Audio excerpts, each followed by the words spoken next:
हरे Krishna everyone. आज हम श्रीमद् भागवतम के पहले स्कंध के आ, 9वें अध्याय से कथा को प्रारंभ करेंगे। यहाँ पे हमारा श्लोक नंबर भी आज 9 ही है। अब तक की कथा में हम लोगों ने क्या पढ़ा? इस चैप्टर में हमने जाना कि महाभारत के युद्ध में बहुत अधिक लोग मारे गए। कितने लोग मारे गए महाभारत के युद्ध में? कौन बताएगा? हम्म, कितनी संख्या में लोग मारे गए? किसी को ये पता? 64 करोड़ के करीब। यस, 64 करोड़। 64 करोड़ लोग महाभारत के युद्ध में मारे गए और लाखों लोग लापता हो गए, मिले ही नहीं। तो युधिष्ठिर महाराज ने सोचा कि ये सारा नरसंहार मेरे कारण हुआ है, मेरे कारण इतने लोग मर गए, क्योंकि दुर्योधन राज्य चला रहा था अच्छी तरह से। उसके राज्य में कोई प्रॉब्लम नहीं थी, सिर्फ मुझे राजा बनाने के लिए इतने सारे लोगों को मार दिया गया। तो वो बहुत अधिक इस बात को लेके व्याकुल हैं। उनको लग रहा है कि मेरे से इतना बड़ा पाप हो गया कि मैं जितने मर्जी यज्ञ करूं, इस पाप से मैं बाहर नहीं, मुक्त नहीं हो सकता। तो भगवान श्री कृष्ण ने उनको समझाने की कोशिश करी, मतलब उनको नहीं समझ आ रहा, वो बात नहीं समझ पा रहे हैं। तो भगवान श्री कृष्ण युधिष्ठिर महाराज को लेके, सारे पांडवों को लेके कुरुक्षेत्र के युद्ध स्थल में आए। वहां पे युद्ध तो भी समाप्त हो चुका है। तो वहां पे भीष्म पितामह है। अभी भीष्म पितामह बाणों की शैया पर लेटे हुए हैं और भीष्म पितामह देह का त्याग करने वाले हैं, अपने शरीर का। तो उनसे मिलवाने के लिए, कि भीष्म पितामह ने देखा है पूरी जिंदगी पांडवों ने बड़े दुख में बिताई, तो एटलीस्ट अपने जीवन के अंतिम समय में वो ये देख लें कि जो पांडव हैं वो मतलब बड़े राजसी ठाट बाट के साथ अब उनको रह रहे हैं, उनको उनका राज्य प्राप्त हो गया है, तो अब सब कुछ ठीक है, ये दिखाने के लिए भगवान श्री कृष्ण पांडवों को साथ लेके कुरुक्षेत्र में गए। और उनके साथ साथ बहुत सारे ऋषि भी आए। ऋषि, महर्षि, ब्रह्म ऋषि, राज ऋषि, सब लोग आए। कल आप लोगों को डिफरेंस बताया था राज ऋषि, ब्रह्म ऋषि और देव ऋषि में क्या होता है। तो वो सब उनके दर्शन की इच्छा से आए कि अभी भीष्म पितामह देह का त्याग करने वाले हैं, तो उनके अंतिम दर्शन करेंगे, वो क्या उपदेश देंगे उनको सुनना चाहते थे। तो अभी सब लोग उनके आसपास एकत्रित हो गए हैं, भीष्म पितामह के आसपास। तो कल और परसों की क्लास में हमने अलग अलग ऋषियों के बारे में जाना जो भीष्म पितामह से मिलने आए, उनके नाम क्या थे, उनके माता पिता के नाम क्या थे, वो कितने महान थे, क्या क्या कार्य किए। उसी क्रम को आगे बढ़ाते हुए आज की कथा शुरू करने जा रहे हैं। श्लोका है, तान स्मेतान महानुभावान उपलभ्य वसुत्तमः पूजयामास धर्मज्ञो देश काल विभागवित्। 8 वसुओं में सर्वश्रेष्ठ भीष्म देव ने वहां एकत्रित हुए समस्त महान एवं शक्ति संपन्न ऋषियों का स्वागत किया, क्योंकि भीष्म देव को देश तथा काल के अनुसार समस्त धार्मिक नियमों की भली भांति जानकारी थी। अब 8 वसुओं में सर्वश्रेष्ठ भीष्म देव, ऐसा क्यों बोला गया है? 8 वसु कौन है? 8 वसु 8 देवताओं का ग्रुप है, समूह है। तो 8 देवताओं का ग्रुप को 8 वसु कहते हैं। अब भीष्मदेव वसु कैसे हुए, इसके पीछे कथा है, आपको सुनाई हुई है, लेकिन जिन लोगों ने नहीं सुनी उनके लिए, और लिंक क्या है श्लोक का ये बताने के लिए आपको कथा बताते हैं कि वशिष्ठ मुनि सबको पता है ना, भगवान रामचंद्र के गुरु हैं वो। तो वशिष्ठ मुनि के पास एक कामधेनु गाय थी। कामधेनु गाय क्या होती है? वो सारी इच्छाओं को पूरा करती है, उनसे जो भी मांगोगे आप वो आपको मिलेगा। ऐसा नहीं कि कामधेनु गाय सिर्फ दूध देगी, वो अलग अलग तरह के व्यंजन, कुछ भी दे सकती है। इवन जब वशिष्ठ मुनि से विश्वामित्र जबरदस्ती उस गाय को लेने के लिए आए, तो कामधेनु ने अपने बचाव के लिए अपने शरीर से लाखों सैनिकों को प्रकट कर दिया। तो कामधेनु गाय बहुत पावरफुल है। तो ये वशिष्ठ मुनि जी की जो गाय थी, जो 8 वसु मैंने आपको बताया, 8 देवताओं का ग्रुप है, मतलब ये घूम रहे थे इन्होंने देखा, स्वर्ग स्वर्ग की बात है ये, देखा कि वशिष्ठ जी के पास कामधेनु गायें हैं। तो एक वसु की पत्नी के मन में आया कि मुझे ये गायें चाहिए। तो उसने अपने पति को बोला कि मुझे ये गायें चाहिए। तो उसने क्या किया, अपने बाकी भाइयों के साथ मिलकर, सात जो बाकी देवता थे उनके साथ मिलकर एक साजिश रची कामधेनु गाय को चुराने की। हम्म। आप लोग 1 मिनट होल्ड करो मुझे ना। तो ये जो हम बात कर रहे थे, जो वसु थे, तो वसु ने प्लानिंग बनाई अपने भाइयों के साथ मिलके कि कामधेनु गाय को चुराते हैं। तो उन्होंने कामधेनु गाय को जैसे ही वो चुराने लगे, इतने में वशिष्ठ मुनि की आंख खुल गई। मतलब वो ध्यान में थे। उन्होंने देखा कि ये जो वसु है ये कामधेनु गाय को चुरा के जा रहे हैं। तो वशिष्ठ मुनि ने इनको श्राप दे दिया कि आप देवता होकर मनुष्यों जैसे काम करते हो, तो आप सब लोग मर्त्य लोक में, मतलब पृथ्वी पर पैदा हो जाओ, पृथ्वी पर गिर जाओ। तो सब लोगों को बड़ी टेंशन होगी इनको, कहाँ देवता, देवता योनि तो अच्छी मानी जाती है मनुष्यों से, और कहाँ उनको मनुष्य बनना पड़ेगा। तो उन्होंने मिलकर वशिष्ठ मुनि से क्षमा याचना की। वशिष्ठ मुनि ने सबको माफ कर दिया। उन्होंने बोला कि देखो, श्राप तो वापस नहीं किया जा सकता, आपको जन्म तो लेना पड़ेगा पृथ्वी पर, लेकिन जिस दिन आपका जन्म होगा उसी दिन आपकी मुक्ति भी हो जाएगी, आप स्वर्ग में वापस आ जाओगे। लेकिन जिस वसु ने कामधेनु गाय को चुराने का मास्टर प्लान बनाया था, जिसने ये सारी योजना बनाई थी, वशिष्ठ मुनि कहते कि ये सेम डे इसकी मुक्ति नहीं होगी, ये देवता नहीं बनेगा, इसको पृथ्वी पर रहना पड़ेगा, इसको अपने जो बुरा काम इसने किया इसका फल भुगतना पड़ेगा। हम्म। तो ये जो ध्यो था, उसका नाम था 8वें वसु का ध्यो, जिसने पूरी योजना बनाई थी कामधेनु गाय को चुराने की। तो अभी क्या हुआ, वशिष्ठ मुनि जी ने श्राप दिया, तो सारे वो जो वसु थे वो नीचे धरती पर गिरने लग गए, ऊपर से नीचे आ गए हैं, मतलब धरती पर। रास्ते में उनकी भेंट गंगा से हुई, गंगा नदी जो है।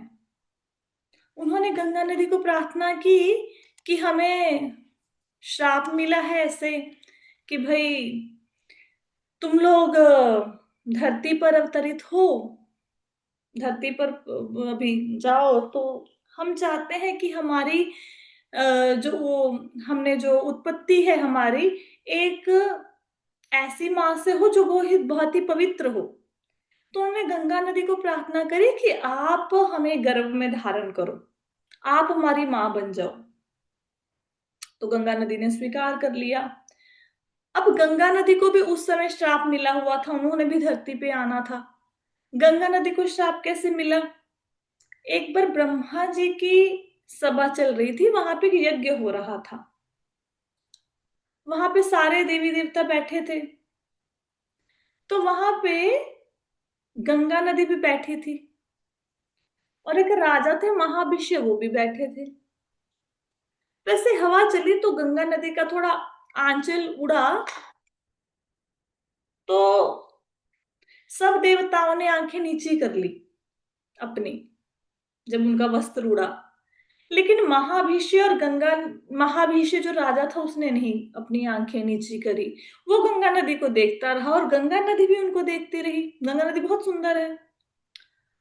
तो गंगा, जब ब्रह्मा जी ने ये देखा तो ब्रह्मा जी को गुस्सा आ गया कि यहाँ पे ब्रह्मलोक में यज्ञ हो रहा है और आप एक दूसरे की तरफ आकर्षित हो रहे हैं। तो उन्होंने श्राप दे दिया कि अभी आपकी जो कामना है एक दूसरे के मिलने की, वो धरती पर जाके पूरी करो। तो जो महाभिषय राजा था वो शांतनु बना, और जो गंगा नदी थी उनसे उनका विवाह हुआ धरती पर आके। तो मैंने गंगा नदी की कथा भी आपको बता दी। अब गंगा नदी ने सारे वसुओं की माता बनना स्वीकार कर लिया।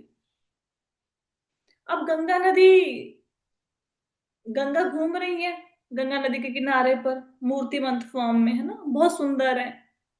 तो शांतनु महाराज वहां पे आए। गंगा नदी को तो पता था, पूर्व जन्म की कथा याद थी, शांतनु महाराज को याद नहीं थी कि मैं ये राजा था, मेरे को ऐसे श्राप मिला था। तो राजा शांतनु से गंगा नदी ने प्रार्थना राजा शांतनु ने गंगा नदी से प्रार्थना करी कि आप मेरे से विवाह कर लो। तो गंगा नदी कहती कि मेरी दो कंडीशंस हैं। एक तो आप मेरे ऊपर कभी गुस्से नहीं होगे, दूसरा मैं जो भी करूंगी आप मेरे को रोका टोकी नहीं करोगे, मेरे से पूछोगे नहीं मैंने ये कोई काम क्यों किया। तो शांतनु महाराज कहते ठीक है। अब गंगा नदी की शादी हो गई शांतनु महाराज से, उनके पहला पुत्र हुआ। तो गंगा नदी ने क्या किया, गंगा ने उठा के उस पुत्र को जिस दिन हुआ सेम डे नदी में बहा दिया। शांतनु महाराज पूछ नहीं सकते थे क्योंकि प्रतिज्ञा में बंधे हुए थे कि भाई मैं आपसे, गंगा नदी ने बोला कि अगर आप दोनों वचनों को तोड़ोगे तो मैं चली जाऊंगी आपको छोड़ के। कुछ नहीं पूछा राजा ने, दुखी तो बहुत हुए पर कुछ पूछा नहीं। दूसरा पुत्र हुआ, उसको भी नदी में बहा दिया गंगा में, तीसरे को, चौथे को, ऐसे कर करके 7 बेटे बहा दिए गंगा में जिस दिन हुए सेम डे। अब लोग भी आपस में बातें करे, जनता भी, हाहाकार मच गई जनता में भी कि कैसी माँ है। राजा भी नहीं पूछता कैसा राजा है, अपने पुत्रों को मारे जा रही है। तो जब 8वां पुत्र हुआ तो राजा शांतनु से रहा नहीं गया। उन्होंने गंगा नदी का हाथ पकड़ा और रोका कि क्यों इस पुत्र को मारने जा रही हो, तुम कैसी माता हो, तुम तो डायन से भी बुरी हो, डायन भी अपने बच्चे को नहीं मारते। बुरा, बड़ा बुरा भला बोला। तो गंगा नदी ने बोला कि अभी आपने अपना प्रतिज्ञा तोड़ दी, अब मैं आपको छोड़ के जा रही हूँ। तो शांतनु महाराज ने पूछा लेकिन तुमने अपने पुत्रों को मारा क्यों। फिर उन्होंने पूरी कथा सुनाई कि ऐसे हम दोनों को श्राप मिला था तो हमारी शादी हुई, और ये जो 7 बच्चों को मैंने बहाया ये वसु हैं, इनको श्राप मिला था, मैं इनको श्राप से मुक्त करवा रही थी। तो कहती है अभी जो एक बेटा है ये वो कौन, अभी जो एक बेटा बचा वो कौन था, कौन सा वसु था, वो कौन है वो है ध्यो, जिसने मास्टर प्लान बनाया था गाय को चुराने का। तो कहते कि अब ये जो है इसको आपने श्राप से मुक्त होने नहीं दिया तो अभी ये धरती पर रहेगा। तो राजा शांतनु ने कहा कि आप जा रही हो देवी तो इसको साथ में लेके जाओ, अपने बच्चे को आप इसका पालन पोषण करो, क्योंकि जैसे हम कहते हैं ना कि एक बच्चा सरकारी स्कूल में पढ़ता है, कॉन्वेंट में हम बोलते हैं कि अपने बच्चे को कॉन्वेंट में डालो, थोड़ा अच्छा पढ़ाई लिखाई हो जाएगी। तो कहते हैं कि धरती पर तो वो क्या विद्या हासिल करेगा, आप तो स्वर्ग की देवी हैं, स्वर्ग में तो इतने सारे उच्च कोटि के ऋषि हैं, देवता हैं, उनसे इसको विद्या मिलेगी, है ना। तो गंगा नदी उसको लेके चली गई अपने बेटे को, तो उसका नाम पड़ा देवव्रत। सारे देवताओं ने, ऋषि मुनियों ने उसको आशीर्वाद दिया, शिक्षा दी, तो उसका नाम पड़ा देवव्रत। यही देवव्रत बाद में भीष्म पितामह बने, इन्हीं का नाम भीष्म पितामह है, देवव्रत का ही। ठीक है, तो अब लाइन का अर्थ आई होप सो आपको समझ आया होगा। 8 वसुओं में सर्वश्रेष्ठ भीष्म, तो 8 वसु क्यों लिखा गया आपको समझ आ गया होगा सबको। भीष्मदेव ने वहां एकत्रित हुए समस्त महान और शक्ति संपन्न ऋषियों का स्वागत किया, क्योंकि भीष्मदेव को देश तथा काल के अनुसार समस्त धार्मिक नियमों की भली भांति जानकारी थी। अब देखो अगर घर में कोई भी आए तो उसका स्वागत सत्कार करना चाहिए। अतिथि का सबसे पहले तो उनको बैठने के लिए आसन दो, उनको कोई जलपान करवाओ, मीठी वाणी बोलो उनके साथ, ये हमारे शास्त्रों में लिखा हुआ है। ठीक है, तो हम ऐसे ही करते हैं, हमारे घर में कोई गेस्ट आता है, अगर सपोज करो आपके घर में कुछ नहीं है खाने पीने के लिए तो कम से कम जल तो दे सकते हैं, आसन तो दे सकते हैं, अगर वो भी नहीं है तो कम से कम मीठी वाणी तो बोल सकते हैं। तो भीष्म पितामह तो अब वानों की शैया पे हैं, वो उठ के तो किसी का स्वागत कर नहीं सकते, लेकिन फिर भी देखो पूरा बंदे की बॉडी में ये बाण लगे हों तो कैसे किसी का स्वागत सत्कार करेंगे। ठीक है, लेकिन फिर भी उन्होंने सारे ऋषियों का स्वागत सत्कार किया।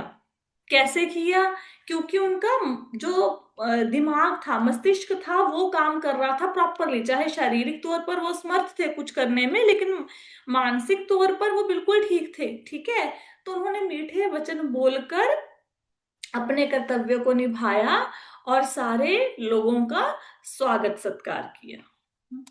आगे है, कृष्णं च तत्प्रभाग्य आसीनं जगदीश्वरं हृदि स्थं पूजयामास मायय उत्पात विग्रहम। इसमें बताया गया है, भगवान श्री कृष्ण प्रत्येक के हृदय में आसीन है तो भी वे अपनी अतरंगा शक्ति से अपना दिव्य रूप प्रकट करते हैं। ऐसे भगवान साक्षात भीष्म देव के समक्ष बैठे हुए थे, और चूंकि भीष्म देव उनकी महिमा से परिचित थे, अतएव उन्होंने उनकी विधिवत पूजा की। अब भगवान, हमें पता है ना, क्षीरोदक्षय विष्णु के रूप में भगवान हमारे हृदय में, सब लोगों के हृदय में विराजमान है। तो ये भी हमें पता है कि भगवान सृष्टि के कण कण में है। हमें ये भी पता है भगवान गोलोक वृंदावन में रहते हैं, है ना। लेकिन भगवान कभी कभी, भगवान की शक्तियां कौन सी है? 3 शक्तियां, अतरंगा शक्ति, बहरंगा शक्ति और तटस्थ शक्ति। तो भगवान की जो अतरंगा शक्ति है उसके द्वारा भगवान, अतरंगा मतलब इंटरनल पावर है, बहरंगा मतलब एक्सटर्नल पावर, और जो बीच का है, दोनों के बीच में जीव आते हैं ना, हम लोग मतलब, तो उनको तटस्थ शक्ति कहते हैं। तो भगवान अपनी internal power, internal potency use करके अतरंगा शक्ति के द्वारा अवतरित होते हैं। ठीक है, तो वो भगवान श्री कृष्ण भीष्म देव जी के सामने बैठे हुए थे, और भीष्म देव को पता था कि ये कृष्ण कोई साधारण मानव नहीं है, ये स्वयं भगवान है। तो भीष्म देव ने उनकी विधिवत पूजा की। ठीक है, तो फिर वो कैसे होगी पूजा, वो भी बोलकर ही कर सकते हैं अभी, है ना, और तो कुछ कर नहीं सकते। तो उनका भी भली भांति उन्होंने पूजा सत्कार किया। आगे है, पांडुपुत्राना पांडुपुत्रान उपासीनान प्रश्य संगतान अभ्याचाष्ट अनुरागाश्रे अंधीभूतेन चक्षुषा। पास ही महाराज पांडु के सारे पुत्र शांत बैठे थे और अपने मरणासन पितामह के प्रेम से अभिभूत थे। यह देखकर भीष्म देव ने उन्हें भावपूर्ण बधाई दी। उनके नेत्रों में आनंद अश्रु थे, क्योंकि वे प्रेम और स्नेह से आप्लवित थे। तो जो पांडव हैं, इनके पिता की छोटी आयु में ही मृत्यु हो गई थी, पांडु महाराज की। तो जब पांडु महाराज की मृत्यु हो गई, तो ये सारे, कुंती महारानी, 2 रानियां थी पांडु महाराज की, गांधारी और सॉरी, गांधारी आ गया, माद्री और कुंती। तो माद्री तो सती हो गई पांडु महाराज के साथ। कुंती महारानी सारे पुत्रों को लेके, ऋषि मुनियों ने, वहां ऋषि मुनि रहते थे उस जंगल में रहते थे सब लोग, तो वहां से ऋषि मुनियों ने क्या किया, कुंती महारानी और पांडु महाराज के 5 पुत्रों को हस्तिनापुर में ले आए। तो उस समय ये सब जो पांडव थे, ये भीष्म देव के लाड़ प्यार में बड़े हुए थे। तो जो इनके ताऊ थे धृतराष्ट्र, वो तो हमेशा योजना बनाते रहते थे, वो और उनके बच्चे की, कैसे इनको मारा जाए, कैसे राजपाट हड़पा जाए। लेकिन 2 व्यक्ति थे जिनको वास्तव में पांडवों से स्नेह था, उनका पक्ष भी लेते थे। ये थे विदुर और भीष्म पितामह। तो जैसे ही, अब किसी को पता हो, अब हमें, हमारे तो कोई प्रियजन जाते हैं, हमें पता ही नहीं चलता संसार छोड़ के कि कब किसकी मृत्यु होनी है। पांडवों को तो पता था कि भीष्म पितामह अब देह का त्याग करेंगे, तो बड़े उनकी आंखों में आंसू थे, क्योंकि वो भीष्म पितामह से बहुत प्रेम करते थे। अर्जुन को स्पेशली भीष्म पितामह बहुत बहुत प्रेम करते थे। तो भीष्म पितामह ने देखा, अपने पांडुपुत्रों को देखा और उनको बधाई दी कि उन्होंने कुरुक्षेत्र का युद्ध जीत लिया है।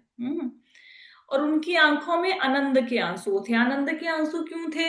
क्योंकि वो देख रहे थे कि कितने पांडवों ने कष्ट सहे हैं, और एट लास्ट में जाके धर्म की जीत हुई है, सत्य की जीत हुई है, पांडवों का राज्य उनको मिल चुका है। कुंती महारानी ने जो इतनी कठिनाइयां सही हैं, उनका अंत हो गया है, तो पांडवों के साथ न्याय हुआ है, ये देखकर वो उनकी आंखों में आनंद के आंसू आ गए। बड़े प्रेम और स्नेह के साथ वो स्नेह से विभूत थे। ठीक है, उनके मन में बहुत अधिक स्नेह था उस समय पांडवों के प्रति। आगे है, अहो कष्टम अन्यायम यद्यूयम धर्मनंदना जीवितुम नाहर्थ किल्ष्टम विप्र धर्माच्युताश्रयः।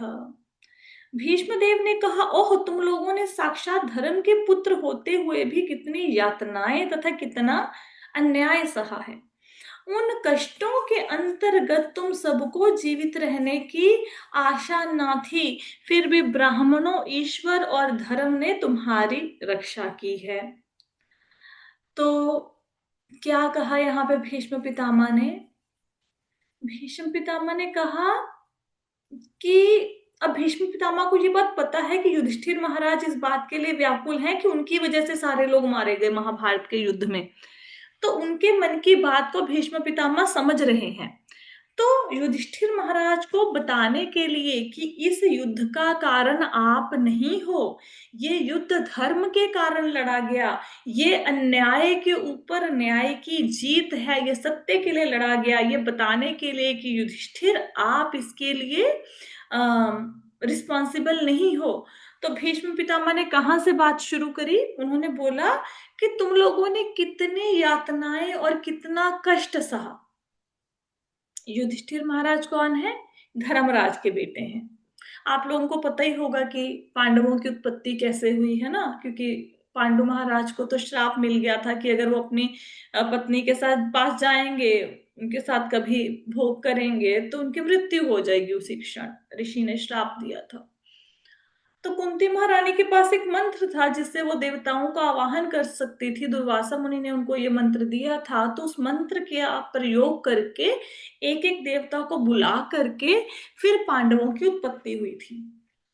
तो जो धर्मराज हैं, धर्मराज कहते हैं, आप यमराज कहते हैं ना, उनके बेटे हैं युधिष्ठिर महाराज। और जो भीम है वो वायुपुत्र हैं। अर्जुन इंद्रदेव के पुत्र हैं।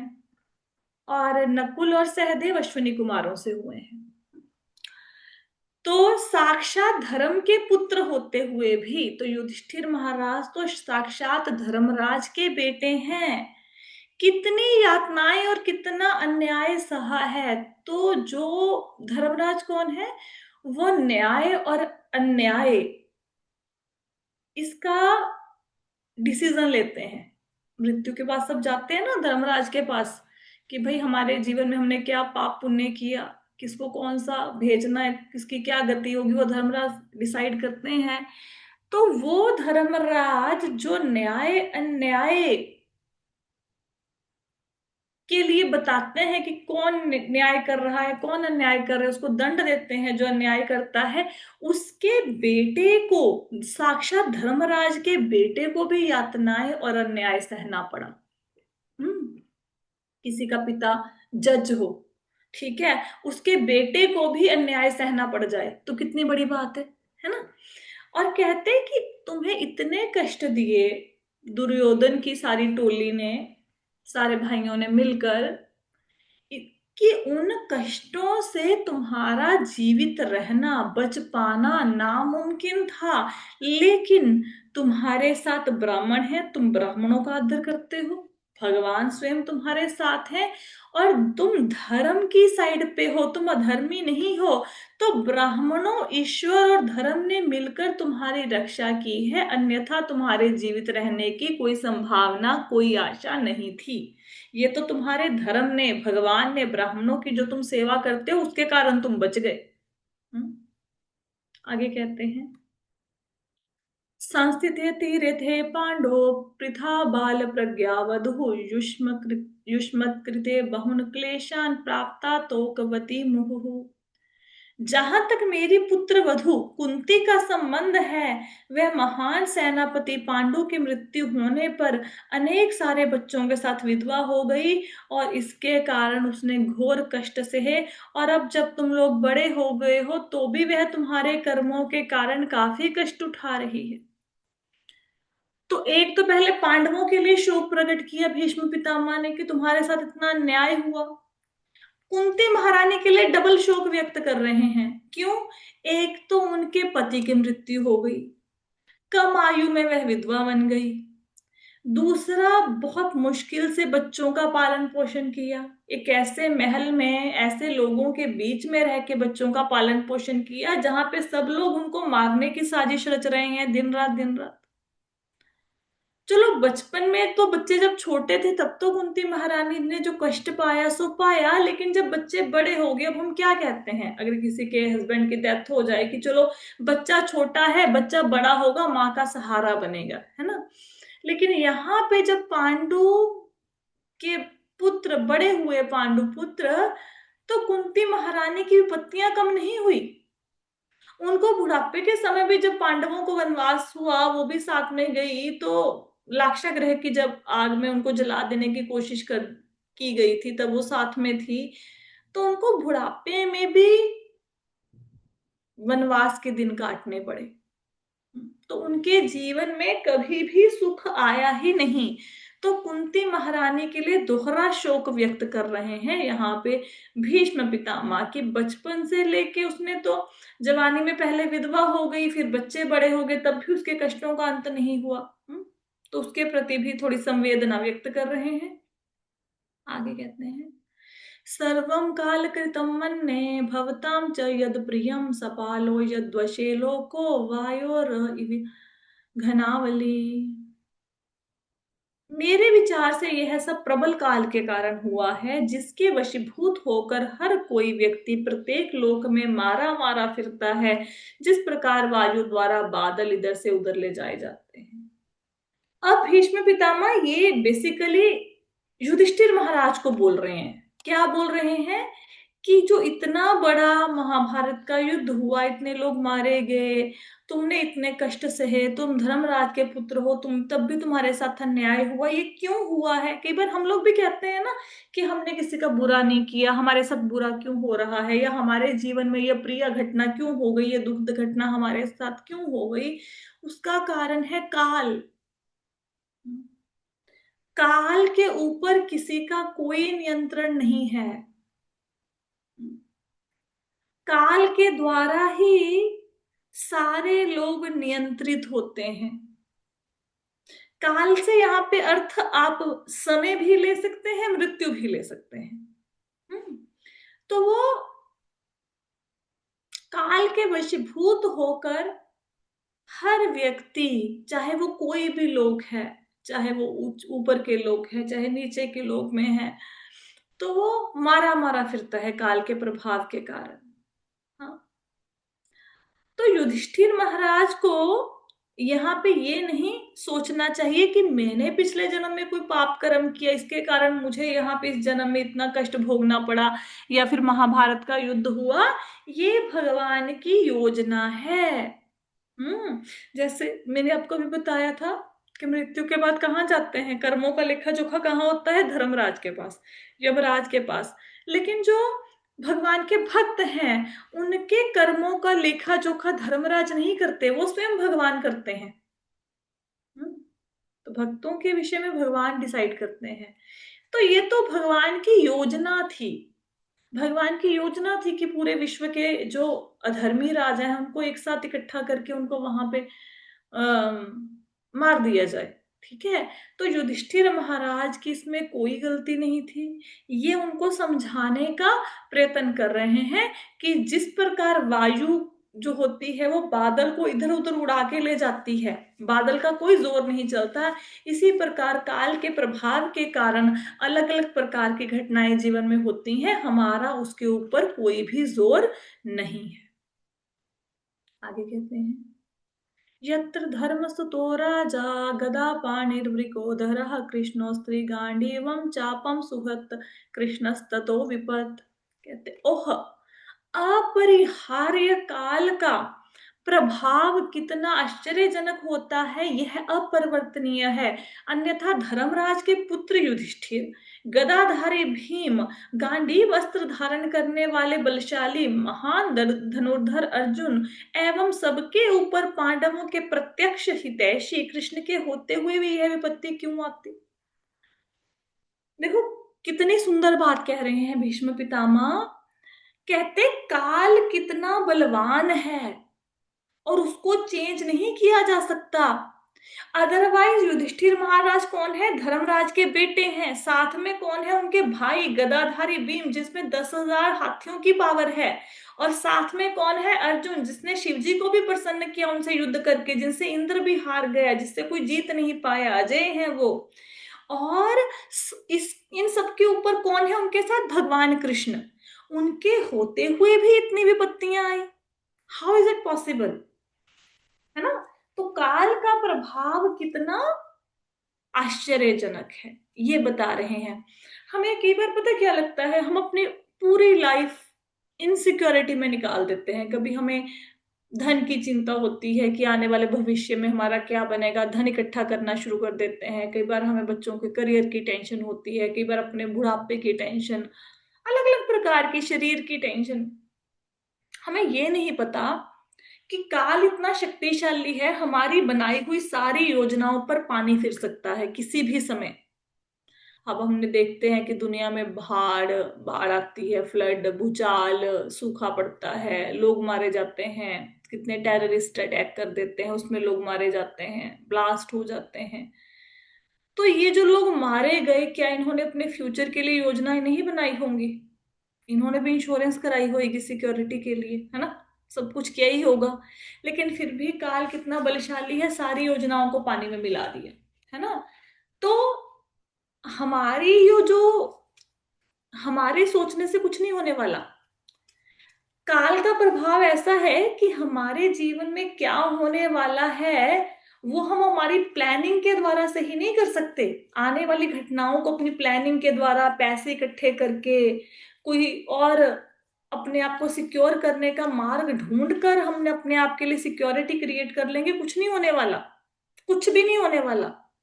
हाँ, एक सिक्योरिटी क्रिएट कर सकते हैं। क्या? भगवान का नाम ले सकते हैं। भगवान कृष्ण अपने भक्तों को किसी भी विपत्ति में अकेला नहीं छोड़ते। पांडवों के ऊपर विपत्तियां आई, बिल्कुल आई, लेकिन भगवान कृष्ण ने कभी अकेला थोड़ा ना छोड़ा। द्रौपदी का चीरहरण हुआ, लेकिन भगवान ने उसको वस्त्रावतार धारण करके उसकी रक्षा करी। भीम को जहर खिलाई, लेकिन भगवान ने वहां पे उसको बचाया और 10,000 हाथियों की पावर भी दी। लाक्षागृह की अग्नि से बचाया। महाभारत के युद्ध में विजय दिलाई। तो ऐसा नहीं है कि हमारे ऊपर संकट विपत्तियां नहीं आएंगी, लेकिन भगवान हमेशा भक्तों की रक्षा करते हैं। तो एक ही सिक्योरिटी है, वो है भगवान का नाम।